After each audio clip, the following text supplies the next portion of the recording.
Oi, boa noite. Meu nome é Isadora Feitor Esperança e eu vou apresentar meu trabalho sobre qualidade metodológica de ensaios clínicos randomizados de fisioterapia para doenças respiratórias crônicas.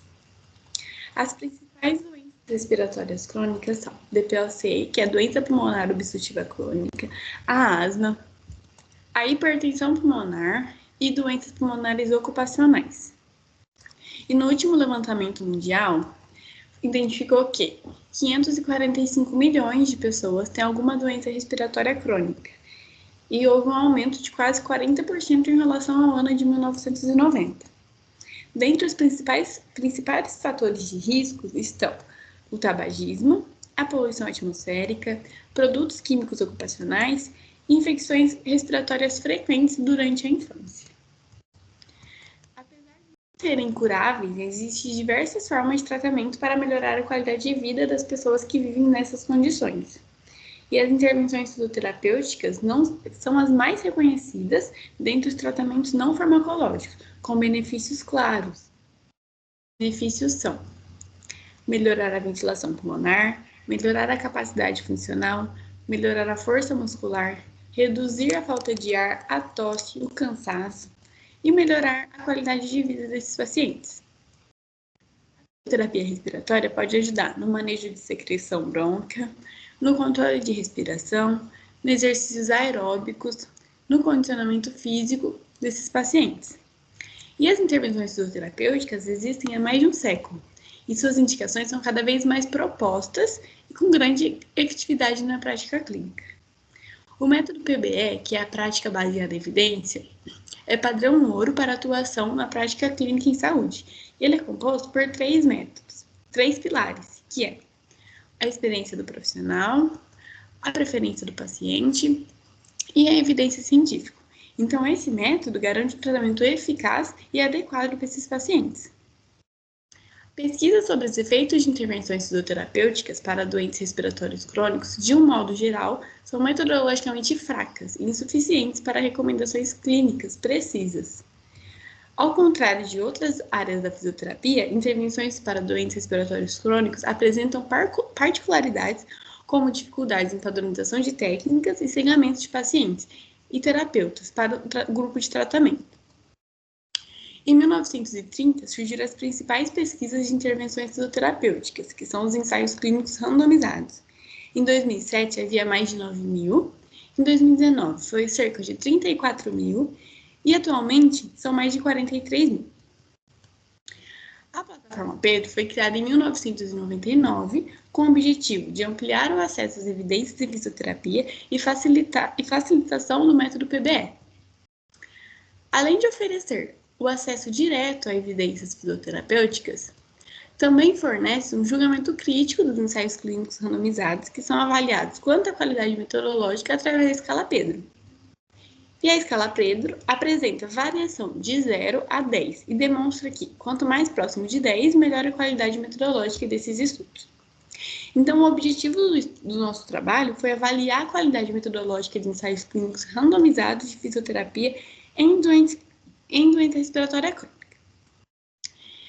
E está sendo realizado um estudo de revisão sistemática baseado na coleta de ensaios clínicos randomizados. Na plataforma, a gente colocou modo avançado, tópico, doença respiratória crônica e método ensaio clínico.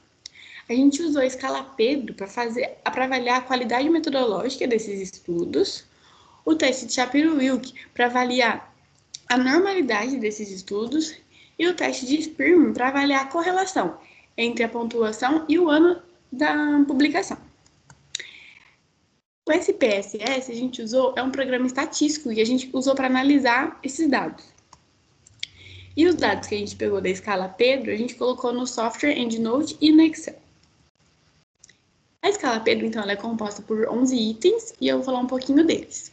Então, o primeiro item, ele é: os sujeitos foram aleatoriamente distribuídos por grupos. 2. A alocação dos sujeitos foi secreta. 3. Inicialmente, os grupos eram semelhantes no que diz respeito aos indicadores de prognóstico mais importantes. 4. Os sujeitos participaram de forma cega no estudo.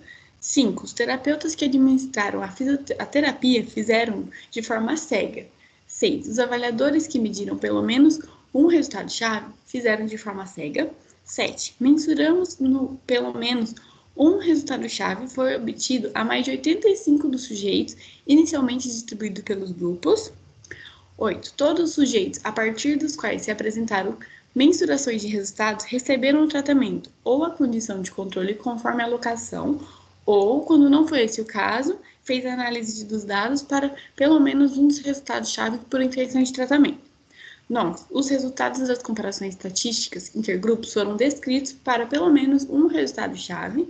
10. O estudo apresenta tanto medidas de precisão como medidas de variabilidade para pelo menos um resultado-chave. E o 11. O estudo apresenta uma medida de precisão como medidas de variabilidade para pelo menos um desfecho-chave. A escala Pedro apresenta 11 critérios. No entanto, somente o critério de 2 a 11 foi considerado na pontuação final.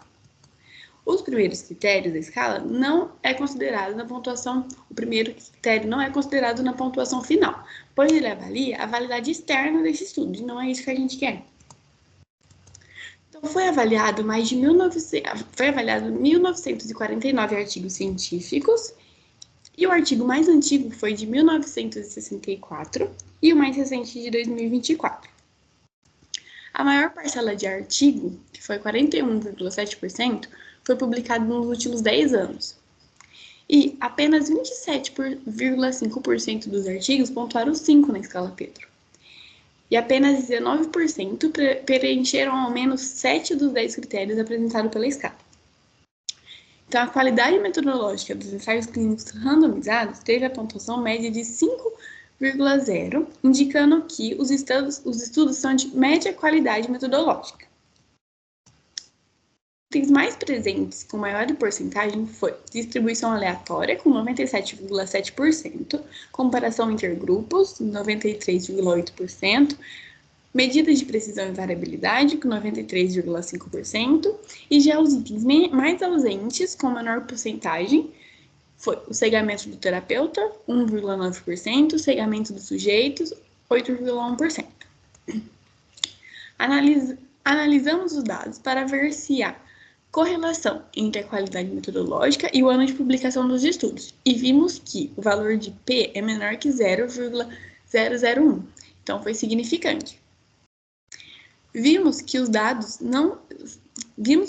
são não normais e aplicamos a correlação de Spearman, sendo que o valor de R é igual a 0,323, ou seja, existe uma correlação entre o ano e os estudos. E a nossa conclusão foi que os resultados demonstraram que há apenas uma pequena parcela de artigos de fisioterapia sobre doenças respiratórias crônicas com uma boa qualidade metodológica. E essas são minhas referências. Muito obrigada e deixe meu e-mail para contato ou qualquer dúvida. Obrigada.